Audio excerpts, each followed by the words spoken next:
And President Francois Hollande has hailed France's military intervention in Mali as a success. The Malian army has made big advances against Islamist insurgents, all with the assistance of French troops. But the victory may not be as clear-cut as it seems. Let's now get the details from RT's Tom Barton. He joins us in the studio. So, Tom, how has the campaign unfolded over the past 2.5 weeks or so? Are they facing serious resistance here? Well, Anissa, it seems no, they're not. They haven't really faced very much resistance at all. So the campaign starts with French troops about 2.5 weeks ago sweeping up from the centre of the country up to where these Islamist-held areas, meeting very little resistance, really. They go on. There was an incident here in Kona where, in fact, a French helicopter strike killed some civilians.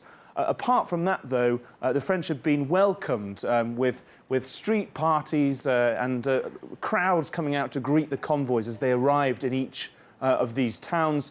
The Islamist militants retreating, not wanting to stand and fight.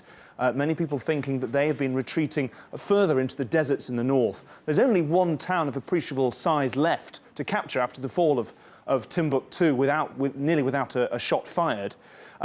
And then it seems that the next stage of the operation will be to try and hunt out Islamist militants who have gone to hide in the desert. And many observers think that it's possible a guerrilla war may result in the desert there after that. There is also an increased involvement from other countries.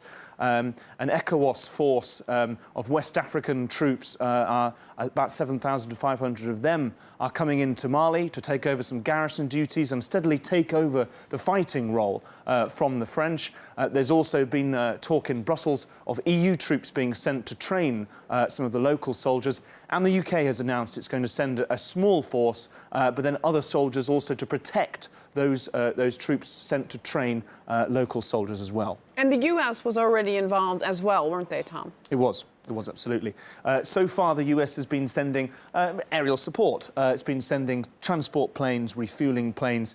It seems now, though, it's reported that the US may be in negotiations with Niger, next to Mali, over the possibility of a drone base there. And those drones flying from near the border with Mali could take part in these operations to try and hunt out Islamist militants there.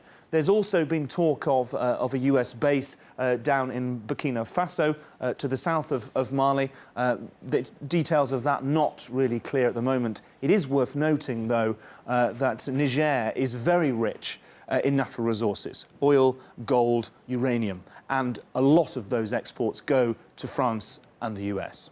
So we have talk of drones, a US base. How far could this possibly spread?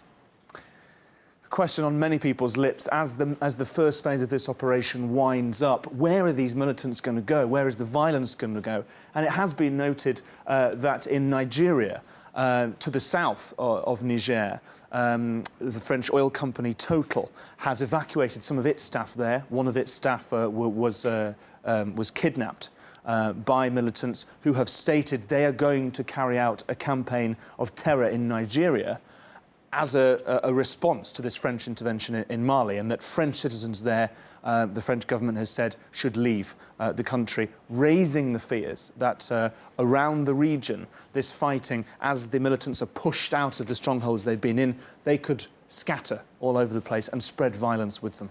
All right, it might be a fair argument then to say that the French might be getting a little bit ahead of themselves by claiming this has been a successful mission. We, of course, will continue to track the campaign. Tom Barton, thanks for that update.